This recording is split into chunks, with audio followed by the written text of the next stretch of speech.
Hello and welcome back to the channel today. In today's video, what I wanted to discuss is about the ability about taking bad photographs and being disenchanted with your photographer, starting out as a beginner. So what I'll do is obviously we'll discuss these points and we'll go from there.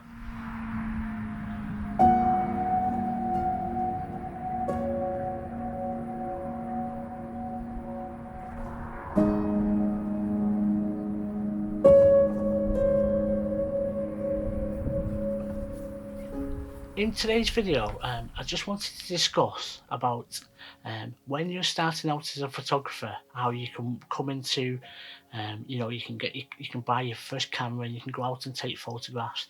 You take them photographs off, your camera, put them on your computer, you look at them and think those photographs are not very good.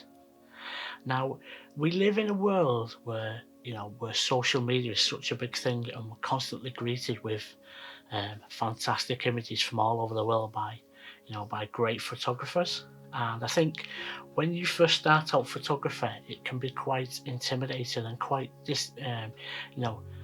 disconcerting in the fact that you can look at your images and you can compare them to people out there who have been taking photographs for numbers of years, and you look at it think, well, my photography is rubbish. It's never ever going to be that good. It can actually get to a point where it can cause that person to put that camera away and never touch it again.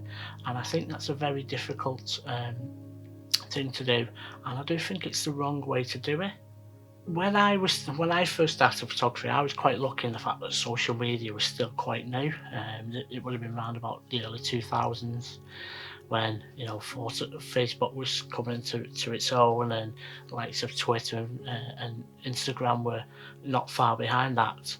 And I was quite lucky in the fact that the only real photography that I saw at that time was in books and magazines and in exhibitions and galleries.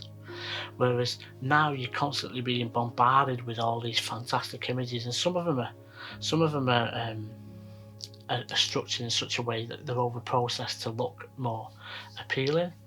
But what I wanted to discuss with this is the fact that you shouldn't be too disappointed with your early photographer, because one thing I want to say to people is that we all start off taking bad photographs. There are no bad photographs, there's only photographs where you make mistakes. So it's important to make mistakes. My first point is that there are no bad photographs, there are only good mistakes. So basically what we go out there is that the more photographs we take, the better we become as a photographer. So for example, it's like a footballer who practice the free kicks. I can imagine the first time they pick up a ball, they don't hit the back of the net straight away. It takes them a lot of tries and a lot of practice to hit that net first time. And photography is exactly the same. You're not going to pick that camera up for the first day and get that stunning shot that's going to be published in magazines. There are probably photographers out there who have been taking photographs for 20, maybe 30 years, and their photography is built up because they've practiced and they've done more and more photography. So if there's anything I can give for you, is to go out, take more photographs, make mistakes, try different settings and different rules. If you come back with 20 images that are totally overexposed, or they're blurry because you've focused, you can research why you've done that, go out and try again, and you might figure out why that photograph doesn't look as great as it should do. But the ultimate thing is to make mistakes, because I find that I learn through actually doing it and making mistakes. So take more photographs, practice, and you become a better photographer. My second point is the fact that it can actually improve your editing and your photographic skills of actually being able to see an image. So as I said in my earlier point, the more images you take, the better you become photographically at seeing that image. Composition and light and in photography is one of the most important things that you can do. and you'll only learn that composition by actually going out and taking photographs and reading books, and listening to blogs, and obviously watching videos like this. And there's loads of videos on composition and how you should compose an image. But the one thing I want to say to people is that you're never ever going to get it right first time, and composition changes depending on what image you say. So in that case, there's no bad images. There's just the ability to go out and practice and take more photographs. My next point, in the fact that you can take bad photographs, is to try different things. I think what we can do is we can read things on the internet, and we go out and try and replicate that exact photograph. So if you see a photograph that the person says, well, I use this setting and this setting, for example, I used f8 at a certain shutter speed, that every image won't be exactly the same shutter speed or the same aperture or the same set of settings, because it all depends on light and your subject you're taking out. So go out and try more things, and essentially you'll learn things by trying different settings and different things. So for example, if you're composing, sometimes you can get lower to produce a better photograph. Sometimes you can go higher and look down on things to produce a different angle or a different look.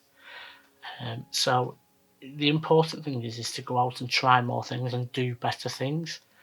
So one final thing I wanted to say is I wanted to show you one of my very earliest images. And this image I've got here was taken not far from me, and it's overlooking some fields near to where I live. And you can see in the distance there's a smoke coming out of a power station called Fiddler's Ferry, which is just on the Mersey estuary near to where I live. And this photograph was probably taken, maybe 14, 15 years ago. And as far as I look at this image, and I thought, when I took it, I thought, oh yeah, it was a great image. I absolutely loved it. And I started to look more and more at images online, because at this time, obviously, I was using a thing I was on Flickr. And one of the things about Flickr is, because it shows you these big, fantastic images, you can get disheartened by looking at them and thinking, oh, they're great images, and my images of my photography isn't very good. But I look at this image now and I think, yes, it's not the best image, but at the time I thought it was a great image, and I can see where I got my ideas and where I learnt things from. So I hope you enjoyed this video. If you like what you see, please give it a thumbs up below. That will be great to support the channel. If you think there's any tips or anything you can share, please leave it in the comments below. And please subscribe if you haven't done already, and hopefully I will see you again next time.